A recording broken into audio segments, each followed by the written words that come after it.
আসসালামু আলাইকুম ওয়া রাহমাতুল্লাহি ওয়া বারাকাতুহু। নাহমাদুহু ওয়া নুসাল্লি আলা রাসূলিহিল কারীম। আম্মা বা'দ। আলহামদুলিল্লাহ, আজকে আমরা আলোচনা করব রমজানের দ্বিতীয় দশকের আমাল নিয়ে ইনশাআল্লাহ।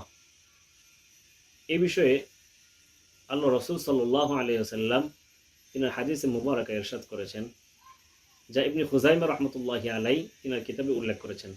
ক্বালা রাসূলুল্লাহি সাল্লাল্লাহু আলাইহি ওয়াসাল্লাম ওয়া আওসাতুহু মাগফিরাতুন।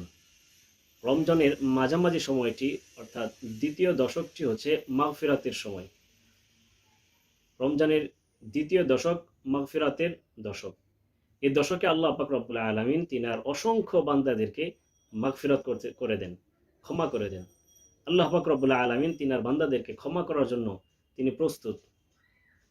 তো আজকে আমরা ইনশাআল্লাহ এই মাগফিরাতের 10 দিন এর আমাল সম্পর্কে জানব।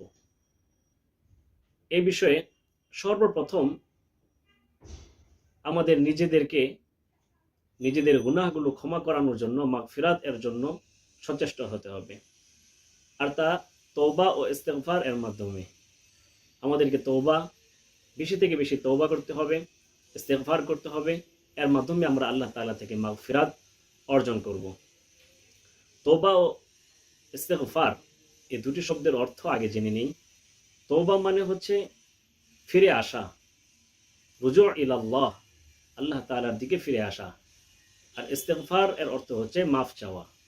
দুটো একত্রে যদি অর্থ করি, গুনাহ থেকে ফিরে আসা এবং আল্লাহ তাআলার কাছে মাফ চাওয়া।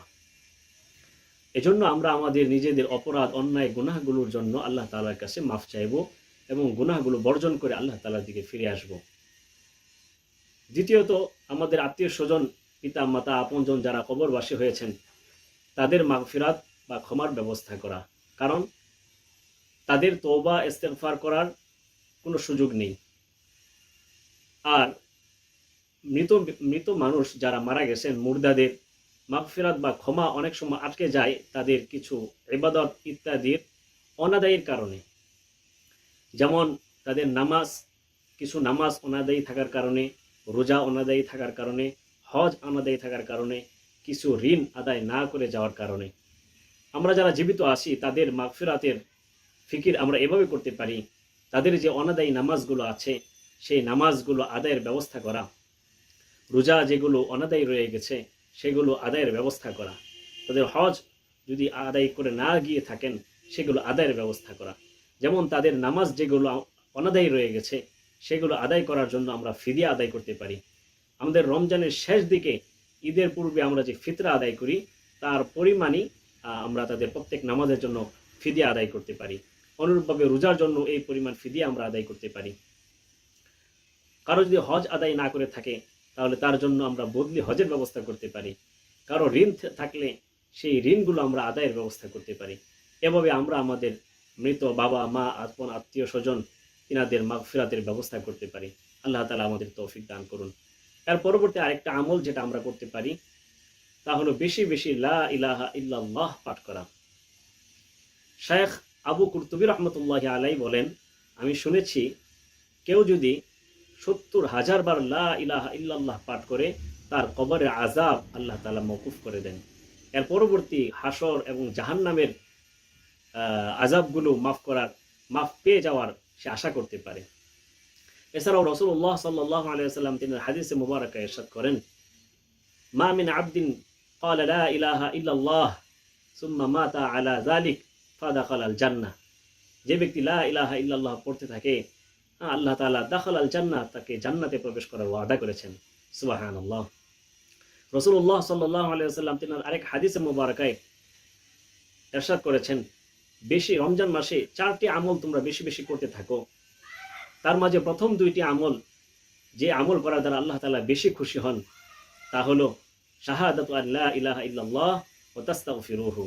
1 নম্বর বেশি বেশি লা ইলাহা ইল্লাল্লাহ পাঠ করা এবং আল্লাহ তাআলার কাছে ক্ষমা চাওয়া। এই 2টি আমল আল্লাহ পাক রব্বুল আলামিন বেশি পছন্দ করেন। এরপর 2টি আমল এমন রয়েছে যেগুলো তোমাদের অবশ্যই করতে হবে, অবশ্যই পালনীয়। 1 নম্বর হলো ফাতাসআলুনাল্লাহা আল জান্নাহ তোমরা আল্লাহ তাআলার কাছে জান্নাত প্রার্থনা করো, জান্নাত চাইতে থাকো। ওয়া তাউযুনা মিনান নার, এবং জাহান্নাম থেকে পানাহ চাইতে থাকো। এই চারটি আমল রাসূলুল্লাহ সাল্লাল্লাহু আলাইহি ওয়াসাল্লাম বেশি বেশি করার জন্য বলেছেন। তাহলে আমরা জানতে পারলাম রমজান মাসের মাগফিরাত এর সময়টাতে বেশি বেশি লা ইলাহা ইল্লাল্লাহ পাঠ করা, যা আল্লাহ পাক রব্বুল আলামিন বেশি পছন্দ করেন এবং এর দ্বারা বান্দাকে মাফ করে দেন, জান্নাত দান করেন। এছাড়াও রাসূলুল্লাহ সাল্লাল্লাহু আলাইহি ওয়াসাল্লাম আম্মাজান আয়েশা রাদিয়াল্লাহু তাআলা আনহাকে বিশেষ একটি দোয়া বেশি বেশি পড়ার জন্য বলেছেন। ক্বালা রাসূলুল্লাহি সাল্লাল্লাহু আলাইহি ওয়াসাল্লাম লিআয়েশাতা কুলি আল্লাহুম্মা ইন্নাকা আফুউন তুহিব্বুল আফওয়া ফা'ফু আন্নী। হে আল্লাহ, আপনি বড় ক্ষমাশীল, আপনি ক্ষমা করাকে ভালোবাসেন।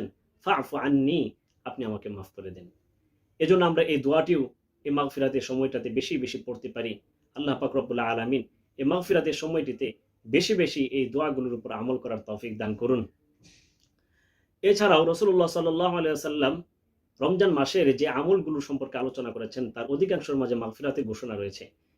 যেমন রাসূলুল্লাহ সাল্লাল্লাহু আলাইহি ওয়াসাল্লাম বলেন, মান সামা রমাদানা ঈমানান ওয়া ইহতিসাবা গুফিরা লাহু মা তাকদ্দামা মিন যাম। রাসূলুল্লাহ সাল্লাল্লাহু আলাইহি ওয়াসাল্লাম বলেন, যে ব্যক্তি আল্লাহ তাআলার জান্নাত পাওয়ার আশায় রোজা রাখে, আল্লাহ তাআলা তাকে মাফ করে দিবেন। আরেক হাদিসে বলেন, মান কামা রমাদানা ঈমানান ওয়া ইহতিসাবা গুফিরা লাহু মা তাকদ্দামা মিন যামবি। যে ব্যক্তি রমজান মাসে তারাবির নামাজ পড়ে, আল্লাহ তাআলা তাকেও মাফ করে দিবেন। আরেক হাদিসে মুবারকে ইরশাদ করেন, মান কামা লাইলাতুল কদরি ঈমানান ওয়া ইহতিসাবা গুফিরা লাহু মা তাকদ্দামা মিন যামবি। যে ব্যক্তি কদর রজনীতে ইবাদত করে, আল্লাহ তাআলা তাকেও মাফ করে দিবেন। রাসূলুল্লাহ সাল্লাল্লাহু আলাইহি ওয়াসাল্লাম আরেক হাদিসের মধ্যে ইরশাদ করেন, মান খাফফাফা মিনাল মামলুকাতি ফিহি গফারাল্লাহু লাহু ওয়া আ'তাকাহু মিনান নার। যে ব্যক্তি তার অধীনস্থ চাকর চাকরানীদেরকে রমজান মাসে তাদের কাজকে হালকা করে দেয়, আল্লাহ পাক রব্বুল আলামিন তাকেও মাফ করে দিবেন। এই আমলগুলোর মাধ্যমে আমরা মাগফিরাতের আশা করতে পারি। তাই আসুন এই রমজানের দ্বিতীয় দশক, মাগফিরাতের দশকে মাগফিরাত পাওয়ার জন্য আমরা যে আমলগুলো আলোচনা হলো, আল্লাহ পাক রব্বুল আলামিন এই আলোচনাগুলোর উপর আমাদেরকে বেশি বেশি আমল করার তৌফিক দান করুন। এছাড়াও রাসূলুল্লাহ সাল্লাল্লাহু আলাইহি ওয়াসাল্লাম বলেন, কুল্লুকুম খাত্তাউন ওয়া খায়রুল খাত্তাইনা তাওয়াবুন। যে আল্লাহ তাআলার কাছে মাফ চায়, আল্লাহ ওই পাপীকে আল্লাহ তাআলা বেশি পছন্দ করেন। এজন্য মাফ চাওয়াতে কোনো কুণ্ঠাবোধ না করে আমরা আল্লাহ তাআলার কাছে বেশি বেশি মাফ চাই। আল্লাহ পাক রব্বুল আলামিন বলেন, ইন্নাল্লাহা ইউহিব্বুত তাওয়াবিন। আল্লাহ তাআলা তওবাকারীদেরকে পছন্দ করেন। আরেক আয়াতে আল্লাহ পাক রব্বুল আলামিন বলেন, লা তাকনাতু মির রাহমাতিল্লাহ। আমি আল্লাহর রহমত থেকে তোমরা নৈরাশ হইও না। ইয়া আইয়ুহাল্লাযিনা আমানু তুবু ইলাল্লাহ। ভুল হয়ে গেলে আমার কাছে মাফ চাও। এজন্য আল্লাহ তাআলা তওবাকারীদেরকে, মাগফিরাত কামনাকারীদেরকে পছন্দ করেন। তাই আসুন এই মাগফিরাতের 10 দিনে আমরা বেশি থেকে বেশি আল্লাহ তাআলার কাছে মাগফিরাত চাই। আল্লাহ পাক রব্বুল আলামিন আমাদেরকে মাগফিরাত করুন এবং আমাদের আত্মীয়-স্বজন যারা কবরবাসী হয়ে গেছেন তাদেরকে আল্লাহ তাআলা মাগফিরাত করুন। আসসালামু আলাইকুম ওয়া রাহমাতুল্লাহি ওয়া বারাকাতুহু।